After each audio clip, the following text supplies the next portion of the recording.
All right, my friends, welcome to episode 179 of Prof and Dev Play Games. I am the Professor Larry at Prof Plays Games on Twitter, and over there is Anthony the Dev. He is at Summerspeak on Twitter. He finally has internet. I do have internet. That was one hell of a week. Crazy. How many days are you out of internet? 6. So let's see. This is Monday now, so it was not last Friday, a week before that, like 11:30 at night, power went out. Came back on a few minutes later, but the internet never came back, and then the power went out again and was out for like another 14 hours. Good thing for that wood stove. Love you, wood stove. Thank you for keeping my house warm. Thanks for the heat. And you could cook on it too, right? Yeah, and we did. We cooked breakfast on it. And then when the power did come back on the following day, the internet never came back on. Just that little cable modem just kept sitting there blinking. Oh, and then I was like, and so I have Comcast, because that's all I can have where I live. Went to their website, and they're like, yeah, you have an unplanned internet outage. I'm like, no shit.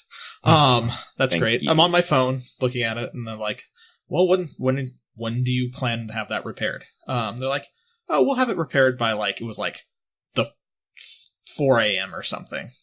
So I was like, fine. We'll just go through the next day. I'll wake up. I'll have internet again. Go to sleep, wake up, no internet. Check the outage thing.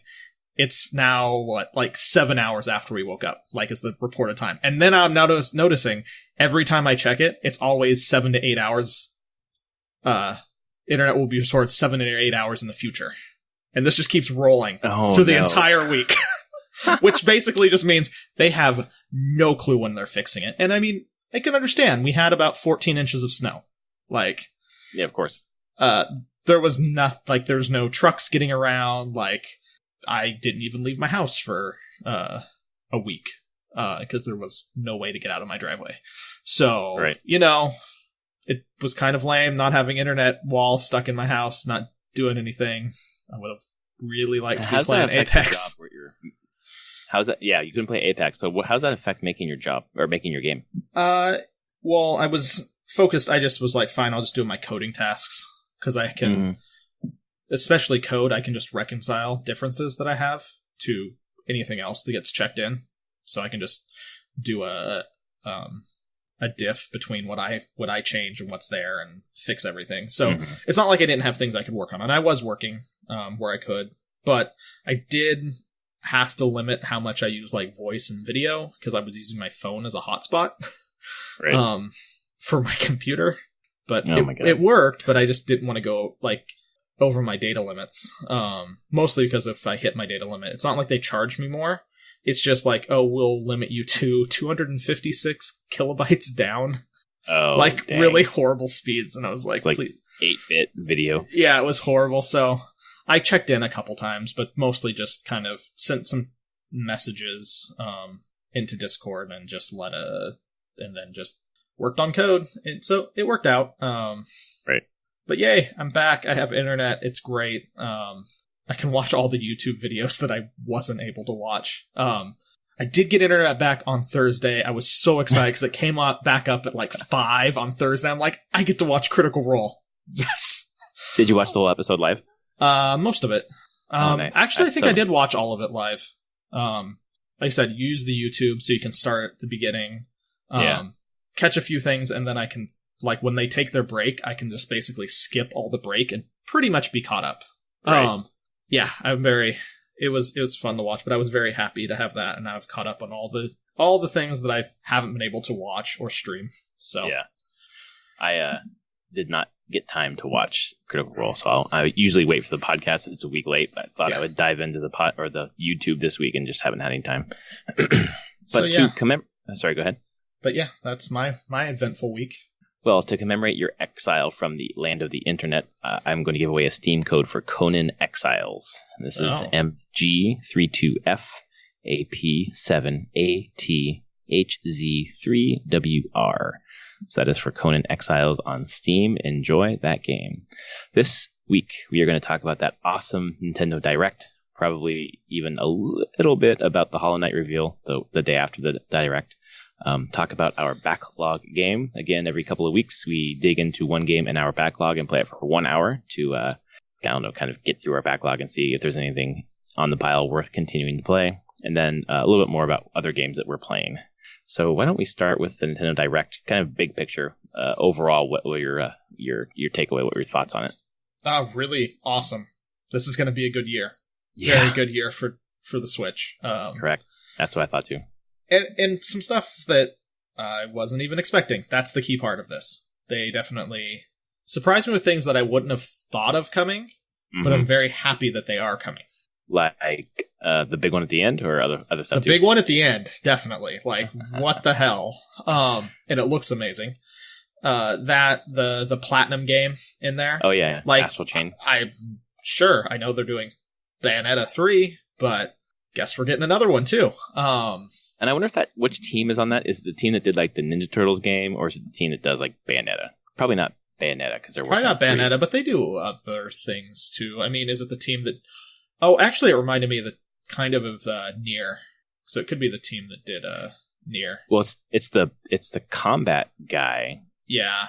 From Nier, which is good. I'm just a little worried. There are some Platinum games that are great, and some that are not so great. So we'll see. But it looked good. I thought it looked good. Yeah, the combat reminded me of Nier, just watching the trailer. But overall, like, thumbs up. Love the Switch. It's going to get amazing things. And again, with the Directs, there's plenty of stuff that drops like right when the Direct happens. So, totally. What was it? A game that dropped during the Direct that I've been playing basically nonstop whenever I have a few minutes to play a game. Tetris 99, which is basically they took Tetris and turned it into a battle royale. Oh, basically. It's 99 players playing regular Tetris, and you're just like sending blocks to each other, and last person standing wins, and that's it. It's a really smart way for them to advertise their Nintendo Switch Online, because it's not just like, here's a free game that you can buy otherwise, or here are some Nintendo games or whatever. This is like, we made this game specifically for Nintendo Switch Online. You can only play it if you're a subscriber. That's the only way you get access to this game. And for $20 a year, this game's worth it on its own. I am not good enough at Tetris, I'm sure. I played right before I got on the Skype with you tonight. I got 8th. I'm like, I got 7th. I got 8th. I'm pushing up in the top 5. Have you seen? There was the Twitter thing that was going around that was showing someone who it was the last 2 people battling. There's no way I'm that good at Tetris. I haven't seen it. No, it's insane. Like it is absolutely insane. Like, we're talking like both like the one that they're following getting up to like only 4 rows left from the top, but still pulling out the win. Like, oh my god! Like matching everything and getting back down to nothing. Whoa! It's insane, and you just watch it and just the speed that everything's happening and switching, and I'm like, nope, never gonna be number 1 if that's the level that you have to be at. Once you get into the top 10, it is just like lightning, and it's just like infinite spins trying to like desperately like just stay ahead of people and just barely getting any pieces down. I gave one of my wife's perspective on the game, so I gave her my Switch to play. She has not played. I mean, if I was to say like one of her favorite Tetris or video games, probably be Tetris. She's pretty good at Tetris, and she plays a lot of Tetris if we're gonna play games together. So I gave it to her, and she's uncomfortable playing with the Switch because her hands are too far apart. She was saying she likes controllers where her hands are closer together, and the Joy-Cons are weird for her, whatever. Then she went and got 13th place or whatever. Like, okay, that's higher than I ever got. And so I decided I had to beat her. So I played and finally got 7th and 8th. So I'm feeling pretty good. Hang it up while you're at your peak. I wish I could, but I'm just so competitive that I really need to get in the top 5. I don't think I can get first, but I need to get in the top 5 now. That's what I want. So anyway, that launch day of, but also Final Fantasy IX launch day of. It did. The Direct. And I don't know how many times you purchased that game. Did you purchase it again? I did purchase. I've only purchased 9 once. Oh, okay. So it's back when it was on the PS1. Oh, okay. And I totally. Actually, I wasn't gonna pick it up, and then it was like Friday night, Thursday night, Friday night, one of the night. Oh no, it was Friday night, and I was like, just talking to my wife, and I'm like, oh yeah, they put out Final Fantasy IX on it. I'm sitting there. I thought about picking it up. She's like, how much is it? I'm like, oh, $20. She's like, why didn't you buy it? And I was like, oh, why didn't you buy it? I guess I will buy it then. Yeah. She doesn't have time for it, but the one that she wants 8. good luck. I think the code's gone, isn't it? Yeah, that's everything I've heard on that. Like, because there's a reason why it's kind of not anywhere anymore, is that all the research I've done is that the code is basically gone, and they would need to re-engineer it from the scraps that they have of, like, the PC port. But they don't have that source anymore, or the art, or any of it, so... and then there might be some music licensing issues as well with the vocal track in it. Because that vocal track has never been used in any, like, Theatrhythm game or anything, but, like, the melody has been used, but not the vocals. So, it might be in this really weird limbo spot, which makes her sad, because she really... For her, the main character, Squall, is based on one of her favorite J-rock artist, Gact. They used him as basically as a model for that character, and she's like, I want to play the game where you play as Gact. And that it's a big love story, romance. So I wonder if there's any way that they would remake it just from the ground up. I don't know. I mean, it's kind of what they've did with some of the 7 stuff, though. They eventually, not the 7 remake, but like the newer versions of 7, like on the PS4 and stuff, they did have to do a fair amount of work to get that code and stuff back into shape. Like, because 7, 8, I think 9 kind of started having more, but they just, everything you hear from Square of, like, through the 90s, they did not keep track of their code, and a lot of it got deleted, and so they just they didn't do archiving. They didn't care. They moved on. They released a game, go to the next one. Like, so, 8 gets left in the cold. Yeah, because like 7, 9, 10, 12 are all coming out on the Switch. 10 and 12, it doesn't surprise me. Like, they definitely probably kept all the code and resources for those. But, yeah, 8, I think 8 just has some issues that are well beyond what any of those other ones are. Not because I don't... That's the thing. They've brought out remasters and remakes of much less popular Final Fantasies. Right. They would if they could have. That's where I feel like. If they could, it would be here, and it would be here now. But nope. But I do have 9, and I've booted up and started playing, and it is very much a Final Fantasy game. I did forget how pretty it is, honestly. Even the remaster makes me like, this is... The screens I've seen are good. It's such a great art style for that one. Was this a PlayStation or PlayStation 2 game? PlayStation 1. It was one of the the very, very end of the PS1's life. Because it looks way better than Final Fantasy 7, I think. Even 8 looks a lot better than 7, because the character models get better. They're actual textured polygons. And more... They got better at texturing and, like, drawing the textures so that on the low poly models, so things just look better overall from an art direction standpoint. And 9 is very much the throwback Final Fantasy. There is not... Where 7 and 8 both pushed into, like, the technology side of things more, and honestly even continue on Final Fantasies have pushed that way. 9 is a throwback to, like, Final Fantasies, like, 1 through 5. It's even done by Sakaguchi, who was the creator of Final Fantasy. It was, like, the last one. It was his, like, I want to give a story for fans of Final Fantasy for a long time. So you get your airships, your sky pirates, and very fantasy themed. Is this one that's Shakespearean too? Yes. Black mages look like black mages that you would expect. White mages look like what? Like, all the characters fit the archetypes that you would expect out of a Final Fantasy game from, like, the SNES time frame. And so there's a certain fondness there to the whole thing. So I've probably put a couple hours into it over the weekend, and really enjoying it. I don't know what to say. It has great characters, a great story. It has some Shakespearean stuff to it. It definitely opens with the play within a play thing going on, where the play that's going on inside the game that the main characters are doing is very much telling you the overall story for the whole game. That's cool. A little bit of scheme of building. Yeah, just some fun stuff there. Like, it's a very nicely written game. Great characters. Speaking of story in games, the Nintendo Direct opened up with a game that has zero story but looks super awesome, and I've already pre-ordered it. This is Super Mario Maker 2 got confirmed, and just seeing that 2 drop down made me so happy, because it's certainly more than a port. There are so many new features into this. The first one, of course, is the slope that people complained about in the first Mario Maker. But they put Super Mario 3D World in 2D into this game. So like the powers from 3D World, like the cat suit and climbing up the trees and climbing up the whatever, the rocks or the walls or whatever, is in the game in 2D, which means we'll, for the first time, get basically those powers in a 2D Mario. And they've added a whole bunch of other features like automatic scroll you can do. I hope they're adding the ability for you to like connect your levels into an overworld map so you can kind of create like a whole game. Oh, that'd be cool. That would be super awesome. That's something that was missing from Mario Maker 1 that people really wanted, to be able to just like, here's, Super Mario World 2, basically, or something like that. You can just make your own thing. Man, and if anyone's interested in that game, I think it's on sale on Amazon right now for like $5 to $7 off. Yeah. So it's a pretty good time to jump in on that. I don't know if you ever played Mario Maker. No. Okay. Wii U. Didn't even touch it. Right. Because I don't know if I sent it up to you when I sent. I don't think you sent that one. Oh, okay.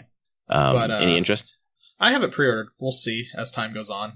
Yeah. How I feel about it or not. But right. I definitely, there's part of me that's like, oh, this could be a lot of fun, and it could also be a great way to just design levels. Would be a ton of fun, especially with my kids. Say like, hey, make a level. I'm sure my son would love doing that. I wonder if there are going to be more art styles unveiled before this comes out. We haven't seen Game Boy stuff yet. That's true. I don't know. I would expect if this is 2, they're just going to try to throw in a bunch of more things to make it more than just a port. Right. It already looks more than a port. So once that was the first thing in the Direct, I was like, okay, this Direct is awesome. The only thing I need other than this is a Fire Emblem release date, which we got. You got. It was farther into that Direct, and they got to it, and then they showed it and gave a date, which is a little bit later than people were expecting originally, but which is fine. It's July 26th. Yeah. It's supposed to be spring, but it's not too far away from spring.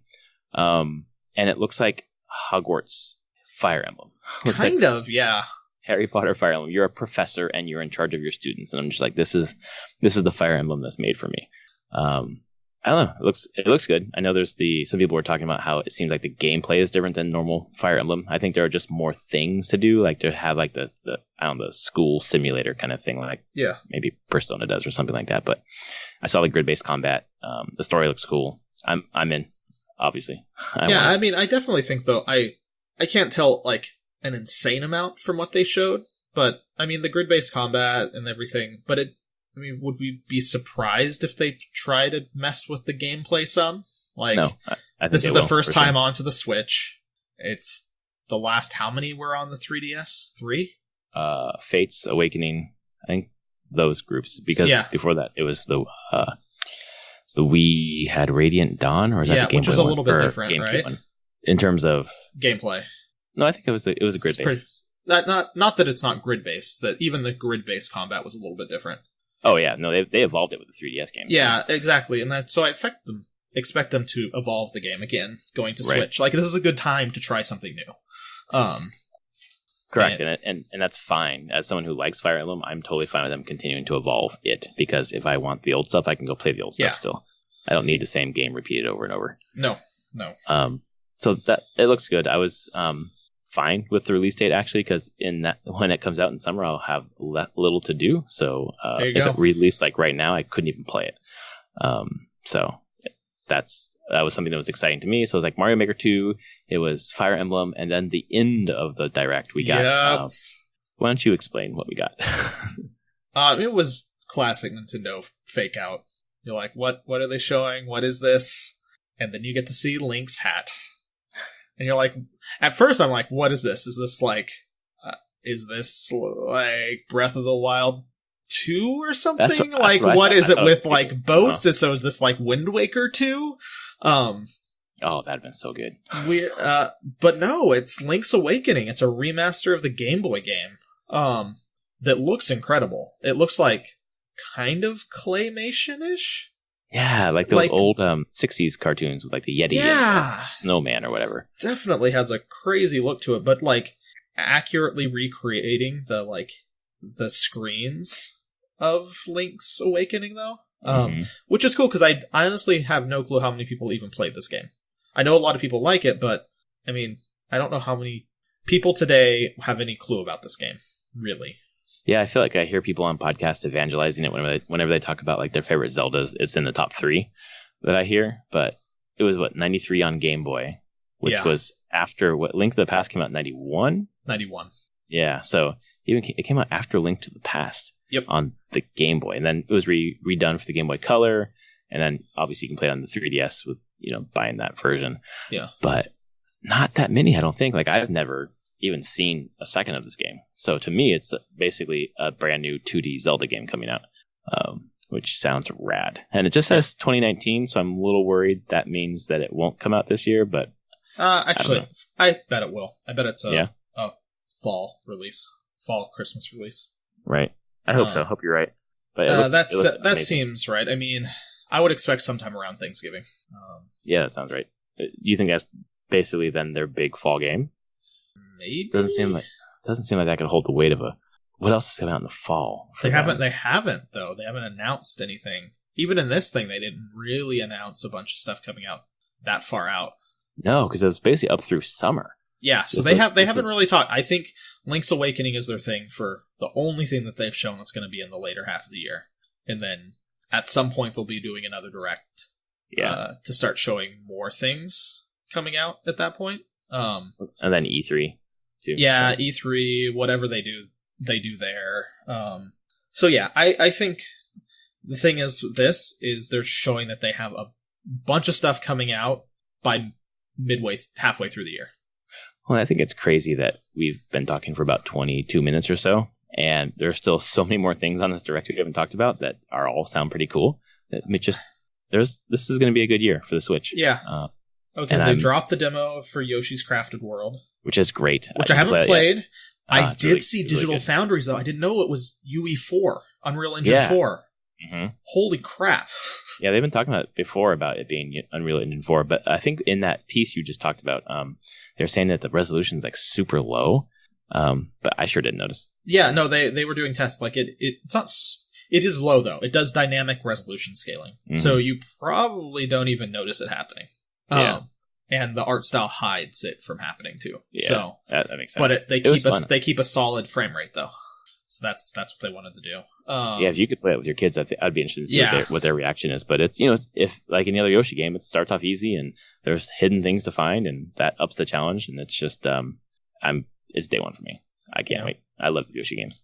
And then Dragon Quest XI S. Oh, Definitive right. Edition. I mean, that's coming out. I've been waiting because I want to play Dragon Quest XI, but I've been waiting for the Switch version. Guess I'm good. They announced that's the fall as well. Or later that's in the fall. year. Yeah. Exactly. And I waited for that as well, and I'm glad we both did, because apparently this is like it's not just lip service to say Definitive Edition. This has like the symphonic soundtrack. It has some quests that weren't in the original game. Yeah. And apparently it's not coming to the PS4 version or whatever. It's not? That's what I heard. I actually I didn't research it. I was expecting that the PS4 would get a definitive edition as well. Like, right. From what I heard, no. And I don't know if that changed not yet or not at this time. Wow. But that's like a meaty, quality, really good RPG coming out in the fall. Stack that with... honestly, stack that with Fire Emblem. I'm good. I'm probably good for the entire year on Switch hours that I would need to put in Switch. Well, it's crazy thinking about last year where it was so many Wii U ports, and I was like, there was just nothing for me outside of Smash, and that was kind of it for me from Nintendo first party. But this year it's like Mario Maker 2, Fire Emblem, freaking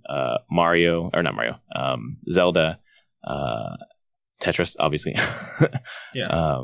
And then some of the third party games like Final Fantasy 9 I picked up, and then Dragon Quest 11, and then Yoshi, obviously. There's a ton of games this year. That's quite nice. Yeah. And then Captain Toad got a bunch of DLC. Yeah, I saw that too. Coming to it. More Treasure Tracker. Yeah. And the thing is, so we talked about, you brought up Smash. They didn't really even talk much about Smash, just that, hey, 3.0 update's coming out. So weird. But I'm expecting there's going to be another Smash Direct. Like, I hope you're right. Before 3.0. Sometime in April. Because I said that would happen in April.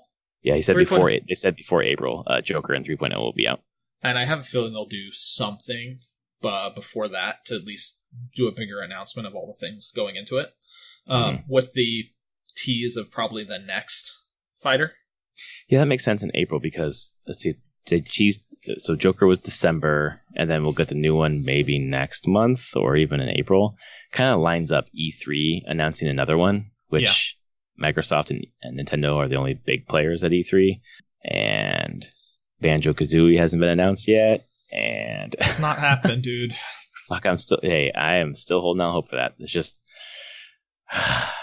what a dream that would be. Yeah, just a nice cross-pollination. Yep. We'll see. And then, any other third party? Assassin's Creed 3 remastered, Hellblade coming out. Bloodstained. Ex Machina got demo. Bloodstained. Yep. Astral Chains. Right. Rune Factory 4 is coming out. Oh yeah, Rune Factory remaster. Yeah. Crap. I've always wanted to play one of those games. Is it like a Harvest Moon? It's a spin-off of Harvest Moon. Oh, okay.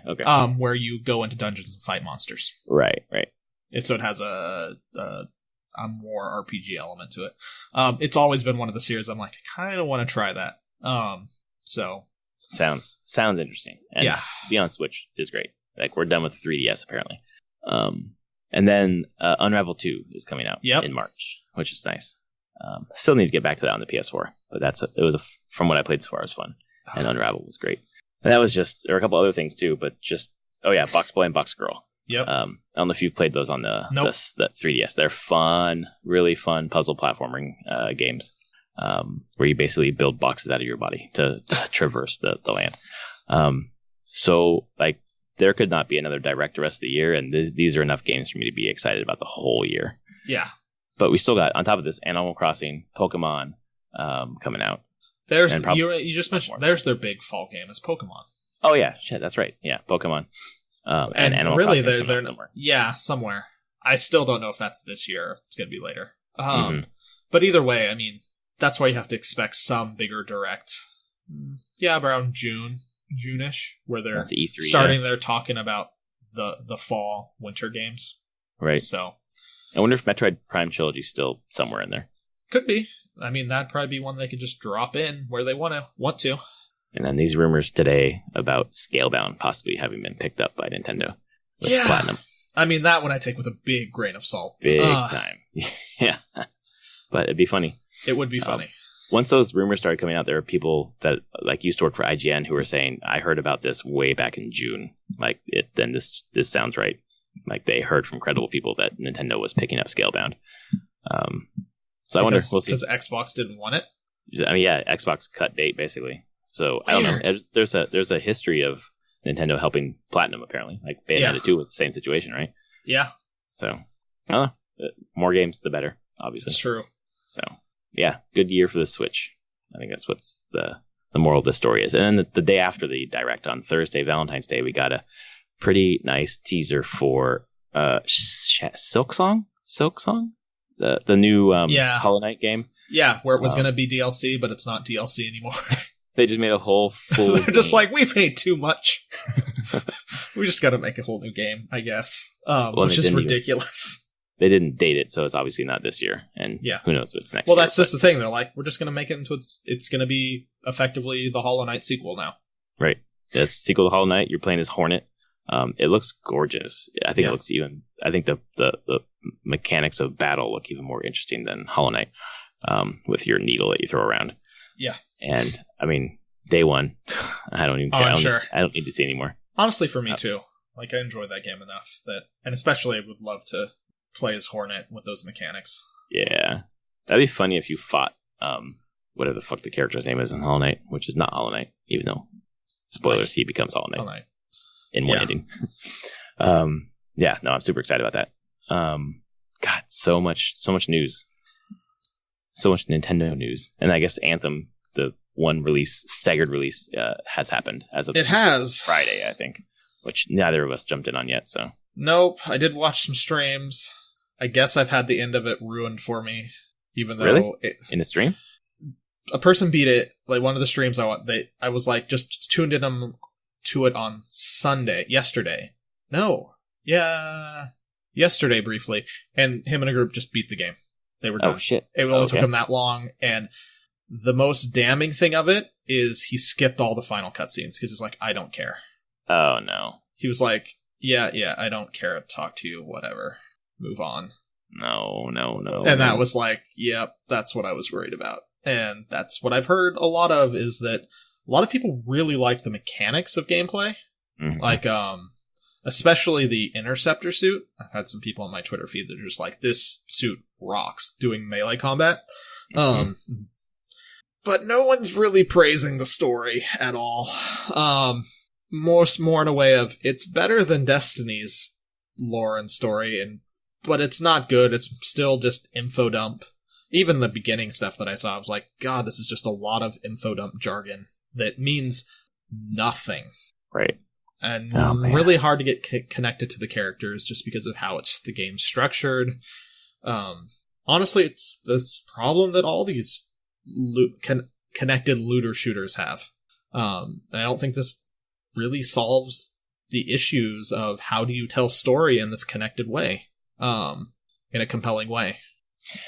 My hope is that obviously they're not going to drop this game, but a lot of games that have come out have, look at it a year later and they're quite a bit better. I'm hoping that something gets beefed up here, but I don't know how you'd beef up the main story. It's already kind of done. Yeah. So I don't know. I think for $15, and it's something that comes up with Crackdown too. Like if we jumped in and did Access or EA. Yeah. Well, you'd only need it for a weekend, maybe a week. Right. To finish to get to level 30. Right, but you pay $15, you get the whole month. Yeah. So definitely the whole month to get there and to beat the game and kind of experience it. Like it kind of on that level makes it seem like, okay, like this is something I'd probably spend some time to do as opposed to like paying the $60, which kind of leads into like the playing Crackdown 3 this weekend. I played probably like an hour or so, hour and a half, one night, and the reviews have been middling at best. And a lot of the complaints have been like, it seems like an older generation game, like 360 generation game that just never evolved. And it's hard to plunk down $60 for that kind of experience, even though it might be fun in some way. But for it to be on Game Pass, like just kind of a double A-ish kind of game where you're paying $10 a month and you have access to a ton of different games, might as well try it out. It doesn't really hurt you. And I actually had quite a bit of fun with it, even though all the reviews are completely right. But to jump into it because I have Game Pass, like I wouldn't have otherwise, but because I did, it was fun, and I don't know if I need it to be more than that. So if I were to have purchased the EA thing on the computer for $15 a month, like I get my Apex coins too. Exactly, that's what you get. $10 worth of Apex coins. Yeah, so might as well play some Anthem too, I guess. And then you can buy one of the Apex characters with it. Sure. Mirage. Mirage looks really cool.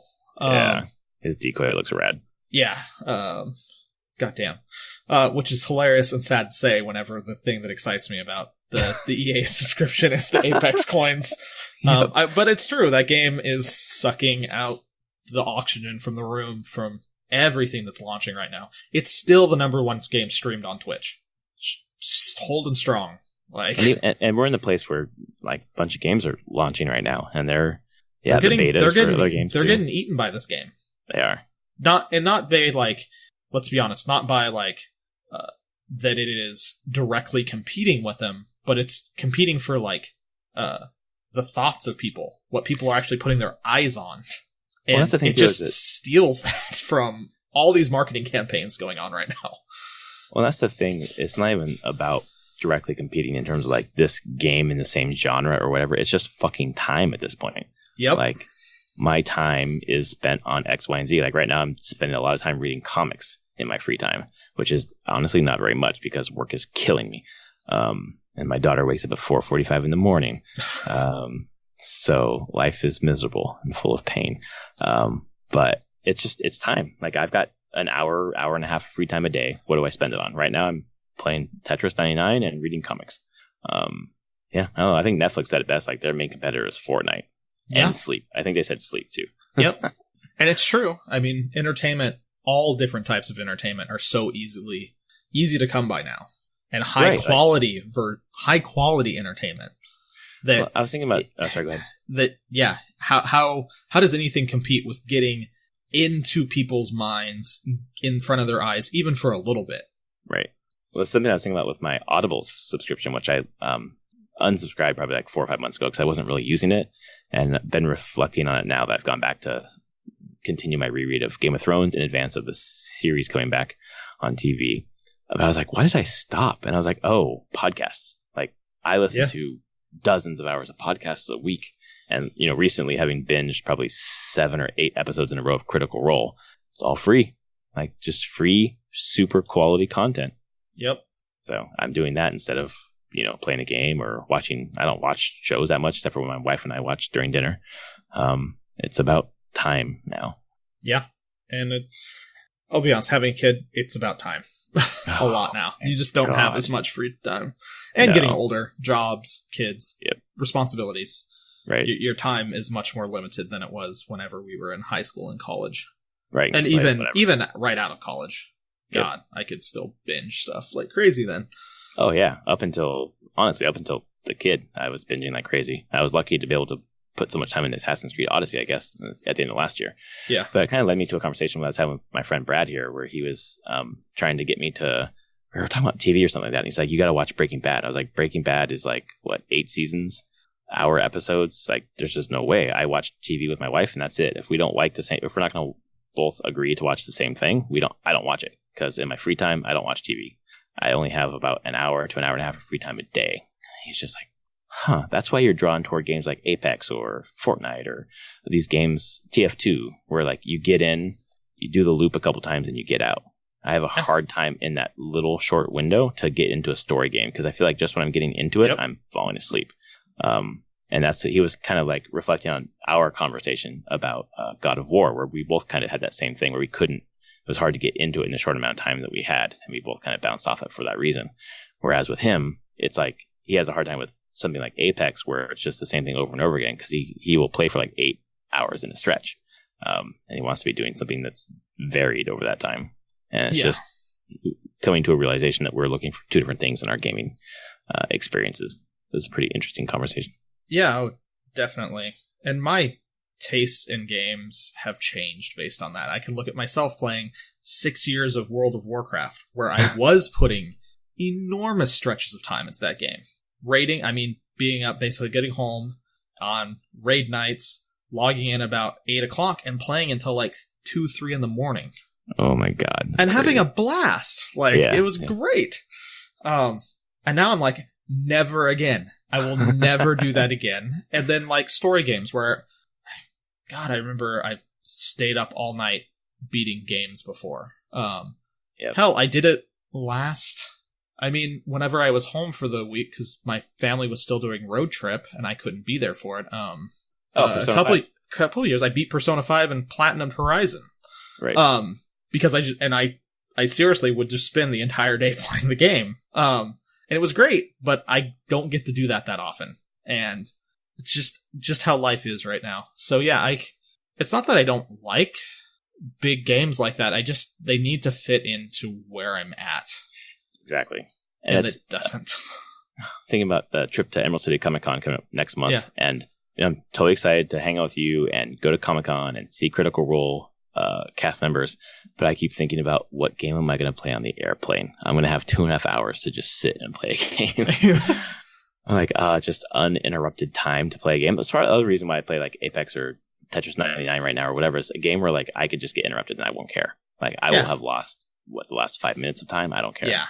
And it's just so hard to get back into a story. Like Spider-Man, I put away for one reason or another, and I'm like, I can't get back into it because I need a long stretch. Yeah. And I don't have it right now. I don't have it.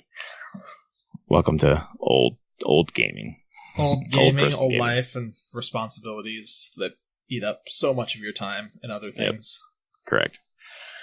Speaking of eating up time, we got this backlog thing, which is games that we have purchased that for one reason or another thought were interesting, but never actually got around to playing them. So we're trying to get through one every 2 weeks, just an hour, the first hour. So what did you play this week? I played Kingdoms, 2 Lands. Oh, yeah. Or New Lands. Mm-hmm. I have both the first Kingdoms game and this one. I have no clue when I bought them, but I have them. And so I played it.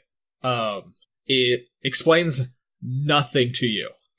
Correct. Absolutely nothing. I'm like, cool, I'm riding around. Oh, I can get some coins. Oh, I give it to people and they do things. My first game went horrible. So I had no clue what was going on. I was just like doing things and probably spending my money in all the wrong ways. I've done 3 different games at this point now, and New Lands has a whole thing with a ship, which I completely screwed myself with, because I feel like that's what this game does until you understand. You learn a new mechanic and you're like, wow, okay, I know how that works now. I should start again because now I'm just going to die because I totally lost all my archers and all my workers because they're now on the boat. God damn it, why are you on the boat? I needed you to do things on land, like man the trebuchets, and the towers to defend. Okay, never mind. I'm gonna die. All right. I don't remember the boat part. That's funny. It was in my second game that there was a boat you could construct. It was like a shipwreck on the land, and you find it, and you have to just start spending coin, like 2 coin at a time, to like repair bunches of stuff on it. I enjoyed it. Like, there's a part in it, it's like, I kind of want to keep playing this because there's a lot to learn. And the New Lands, afterwards I went and looked. I was like, oh, the boat will dock at the other side of the map. You can get on it once it's docked and go to a new map. And there's different islands and different places you can go and build, which sounded really cool. So yeah, I'm actually really happy I tried it, but yeah, it explains nothing. And then that's part of the game. They're not trying, they're like experiment, fail, rinse, repeat, learn how to succeed. But the art style, the pixel art style that they use is pretty gorgeous. The reflections and the water, the lighting, was really taken back by that. Trying to think of other things. I immediately looked to see if it was on Switch. Yeah, I think it did just come to Switch. There's a third version, 2 Crowns. Oh, yeah, that's right. Which allows for 2-player. But that's not the same game at all? I think it's the same. It's the third iteration. I think you do the same thing, but you can play it as 2 people, split screen, basically, building stuff and working together. So I've thought about it. I'm like, now that's on my list of like, oh, maybe at one point I'll pick this up on the Switch. It could be a fun, kind of somewhat mellowish, roguelike-ish game. That was the impression I got from it. Was just it felt mellow. And almost it is mellow. aimless. It's deceptively mellow though. Yeah. When those stupid creatures come out at night and just start wrecking everything. Overall good game. I think I actually because I put the first hour in and I played it, I think, for like another hour. So I put a couple hours into it total. Very happy I own it and have played it now and may play more of it. Just depends. Again, limited time, so who knows? Yeah, I understand completely. But that's definitely the test, right? Like of this whole thing is like you play an hour and you're like, actually, I want to play more of this, and then okay, that's something that it is. This is the first one that I've played of my backlog that I'm like, oh, I'd play more of this. It's okay. That's how I feel about mine. The first one was Invisible Ink, and after the first hour, I was like, I was intrigued, but I've actually not gone back to it and haven't been enticed to. I'm thinking I'm probably never going to go back to that game, even though I understand it's a good game. But my second backlog game was Kingdom Hearts because I've been listening. Where do you have that? What platform? PS4. I have the remastered versions of. I have both discs. Okay. I basically have every Kingdom Hearts game except for whatever was on mobile, I guess. Sure. And then Kingdom Hearts 3. So hearing people talk about 3, I was like, I should dig into this. I know it's like batshit crazy story and whatever else, but I like Disney. I like Final Fantasy. Let's check it out. So I'm glad I have it. I've actually put probably 2.5 hours into it. Okay. So I played the first night for an hour, and I was like, okay. And I was ready to talk about last week, and then we didn't because obviously shit went crazy with you and internet. So I had another week, and I said, well, let me play some more. So it's a Square game. Yes. It feels old, but still accessible. I was on a forum, and someone was talking about how they went to go play Kingdom Hearts 1 because of the buzz around 3, and they wanted to try to get in the story. Basically the same story as me. And they were like, what the fuck is happening? Where do I go? It's like, it was a little bit obtuse to figure out where to go. There's like a hidden, at one point you're on this island and you have to like get to the other side of the island, I guess. And there's like a hidden, it's not really hidden, but it's like a cave up on a wall. You have to like jump awkwardly into that to go into the other side of the island. And I didn't see it, didn't know where to go. So I just looked at a guide. I'm like, where am I supposed to go? And someone else had the same experience and was saying, it's the way to play. at the beginning, just to like get your bearings with this game. Just play with a guide, and when you have a question, just look quickly at it, and then just to get your orientation to figure out where to go next, as opposed to just wandering around in circles. So with the guide next to me, it actually was a lot more streamlined for me. The story seems loose to me right now. I'm not sure what's happened. There's like a evil something that's invading, or you're leaving this island, but there's like this darkness that's come, and you're fighting this darkness thing, and like you have your friends Riku and someone else. I don't know. I know it's like a meme to say like, oh, the Kingdom Hearts story is so fucking weird. I don't get it, but I don't know what's happening right now, and I just started. So we'll see. But you don't have. Do you have Mickey yet? No. Okay. Because you should start getting the Disney characters into your party. Yeah, they have like the interstitial scenes where like Donald and Goofy are coming toward me, basically, because they know the darkness has been released or whatever. So that should be happening soon. I think once I get into the Disney part, I think it'll be a lot more interesting. But so far, it's interesting enough for me to keep wanting to play it. It just feels like a Square RPG at this point. Action RPG. Action RPG. Yeah. Mm-hmm. So yeah, I'm gonna keep playing it. I think I want to get through this one. It's like 20 hours. I think I can do it over the next couple of months. Have you hit Cloud and Sephiroth yet? No. Okay, they're in there. Yeah, no, I haven't really hit anyone that I'm just getting to the part where I think I'm about to meet Leon for the first time, which is Squall, I think. His name was changed for some reason. So yeah, that was my backlog game, and I'm going to keep it installed and keep playing that game. I don't know where I'll end up, but I think I'll keep playing this for a while and see how it goes. Yeah, I'd be very curious. I haven't touched it since PS2. Like, I haven't. But you played one. I did play one. I never beat it. My wife beat it, though. Yeah, you could say your wife played both of them, or just the first one? Just the first one. Mm-hmm. And I think she played it in Japanese. I'm pretty sure, because we have a Japanese copy of it as well. So I'm pretty sure she beat it in Japanese. It's a game. It's a game. It's weird. Yeah. Super weird. And it definitely has probably a lot more of the Final Fantasy side to it. Because the one thing I've heard of 3, and from just briefly looking at things in it, 3 has almost no Final Fantasy in it. Right. It's like all Disney all the time. Yep. I don't remember what 2, how split 2 was. I feel like it was still Final Fantasy-ish, a mix of the two, because people were complaining so hard about how there's no Final Fantasy in this one, where the rest of them did have that. Yeah. So, I don't know. It's a game.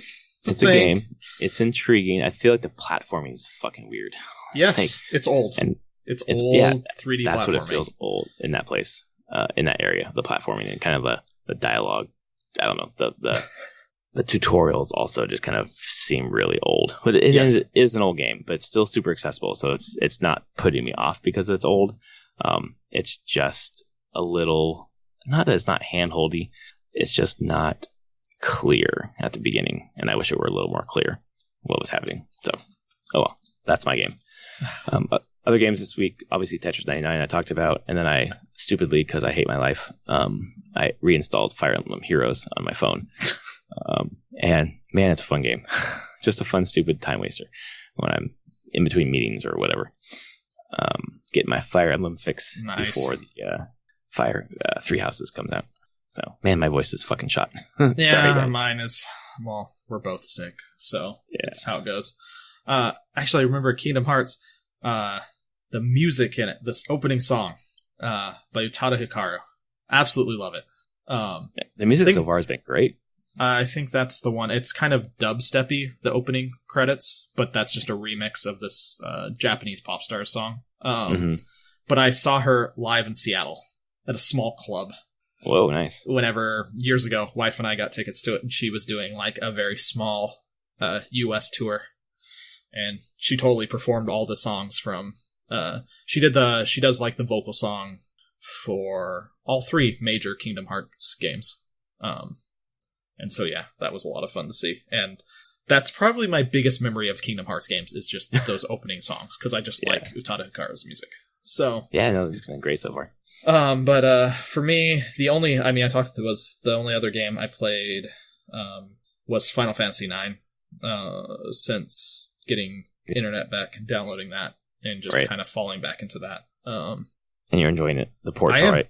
The port's great. I saw, was it Schreier that complained about the font and the UI? Yes. Mm-hmm. I mean, it's fine. I mean, no, does it have the character of the original one as much? No, but I don't feel like it detracts from the experience. And for someone like me who hasn't played the original, I probably wouldn't even notice. You wouldn't even notice. The key part that why it's probably fine that they did it is you can actually read it. That old good. one, you could read the old one on the PS1, but it's not going to scale up well to higher resolution. Right. It will look weird.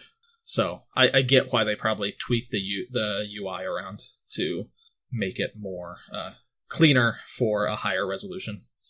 And this one has the speed up stuff, right? Yeah, it has all the normal stuff you get out of most of the remasters now. You can speed things up. It has all the built-in cheats. So, Cool. That makes it more accessible for me. Yes.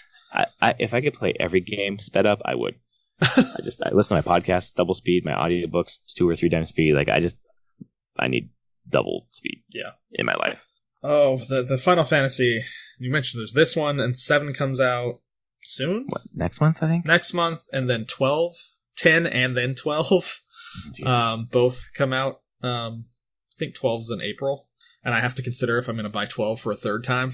I might. Listeners, I bet he does. I wouldn't bet money against this. Yeah, God, the thought of having that just portable. Oh, man. Yeah. Well, we're starting to get like the good RPGs this year. Like I've been waiting for like really quality RPGs to hit this thing. It's happening. Just give it some time, and I can only imagine what next year will bring. Oh my God. Seriously. So many good games. So little time. Yeah, I wonder if I will buy 12 too, because I bought it for PS4 for pretty cheap, like $15, but I haven't touched it yet. Yeah. But to have it portable, it's the dream. That is the dream. Well, anything else for this week? No, I think that's it. All right. I'm gonna get some sleep. Yeah, that sounds great. I might pop in one game of Apex before I go to bed. But that has been episode 179 of Prof and Dev Play Games. If you like the show, hit me up at Prof Plays Games on Twitter. Jesus Christ! And if you don't like the show, hit up at Summerspeak on Twitter and let them know what you think. Oh, I'll just mute you. Trust me, it's easy. We are on Patreon, Prof and Dev Play Games. Check us out. $1, you get your name read and a little message, and $5, you get us a discussion question during the month. So hit us up. Thanks for your support, and we will see you next week for episode 180. Night, everyone.